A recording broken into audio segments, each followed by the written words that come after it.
அண்மை செய்தி.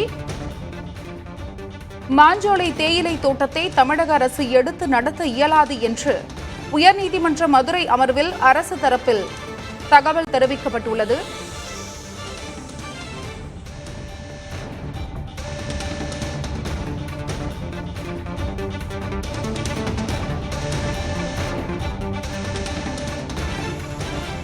மாஞ்சோலை தேயிலை தோட்டத்தை தமிழக அரசு எடுத்து நடத்த இயலாது என்று உயர்நீதிமன்ற மதுரை அமர்வில் அரசு தரப்பில் தகவல் தெரிவிக்கப்பட்டுள்ளது. அண்மை செய்தியாக பார்த்து வருகிறோம்.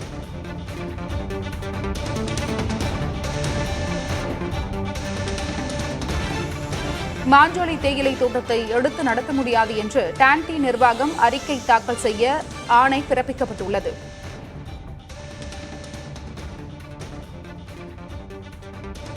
டான்டி நிர்வாகத்திற்கு உயர்நீதிமன்ற கிளை கேள்வி ஒன்றை எழுப்பியுள்ளது.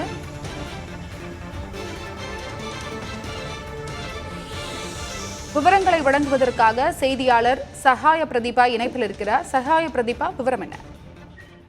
அருணா, டான்டி நிர்வாகம் மாஞ்சோலை தேயிலை தோட்டத்தை எடுத்து நடத்த இயலுமா என்பது குறித்து டான்டி நிர்வாகம் தரப்பில் அறிக்கை தாக்கல் செய்ய உயர்நீதிமன்ற மதுரை அமர்வு உத்தரவு பிறப்பித்துள்ளது.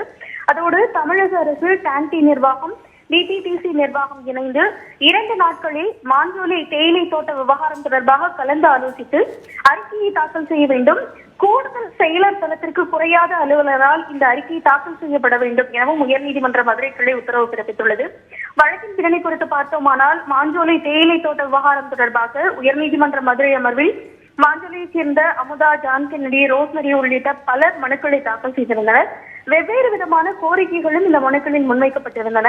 இந்த வழக்குகள் அனைத்தும் நீதிபதிகள் சுரேஷ்குமார், அருள்முருகன் அமர்வில் இன்று விசாரணைக்கு வந்தது. அப்போது தமிழக அரசு தரப்பில் ஜூலை 4, 5 ஆகிய தேதிகளில் சிறப்பு முகாம் நடத்தப்பட்டது.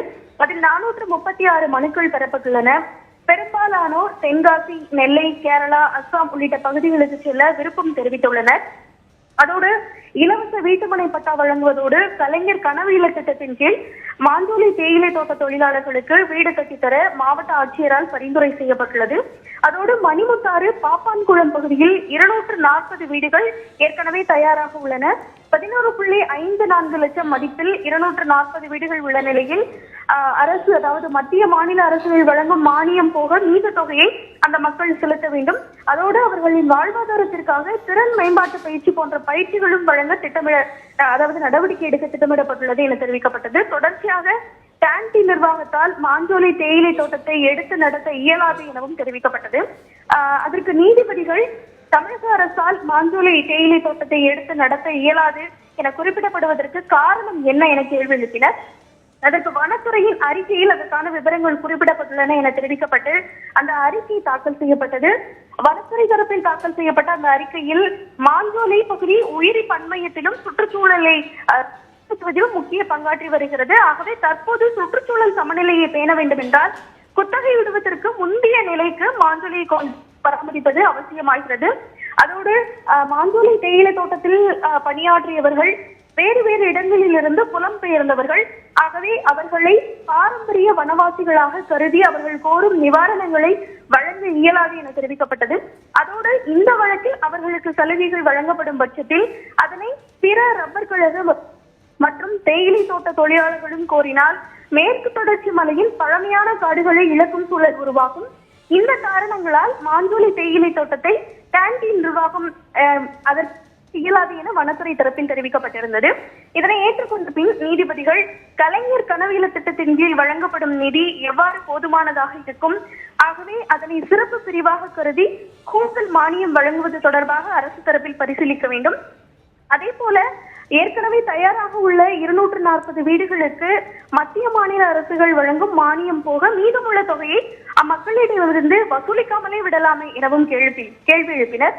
அதே போல டான்டி நிர்வாகம் இந்த மாஞ்சோலை தேயிலை தோட்டத்தை எடுத்து நடத்த இயலாது என தமிழக அரசு தரப்பில் தெரிவிக்கப்பட்டது. ஆனால் டான்டி நிர்வாகம் தரப்பிலிருந்து எவ்விதமான பதில் மனுவும் தாக்கல் செய்யப்படவில்லை. ஆகவே இந்த 3 கோரிக்கைகள் தொடர்பாகவும் தமிழக அரசு, டான்டி நிர்வாகம், டிபிடிசி நிர்வாகம் இணைந்து கலந்தாலோசித்து அதனை அறிக்கையாக தாக்கல் செய்ய வேண்டும். கூடுதல் செயலர் தரத்திற்கு குறையாத அலுவலரால் இந்த அறிக்கை தாக்கல் செய்யப்பட வேண்டும் என உத்தரவிட்டு வழக்கு விசாரணையை செவ்வாய்க்கிழமைக்கு ஒத்திவைத்திருக்கிறார்கள். அருணா. பிரதீபா, மிக முக்கியமாக டான்டி நிர்வாகத்தால் மாஞ்சோலை தேயிலை தோட்டத்தை எடுத்து நடத்த இயலாது என்று தெரிவிக்கப்பட்டுள்ளது. உங்களுடைய தகவலுக்கும் நன்றி.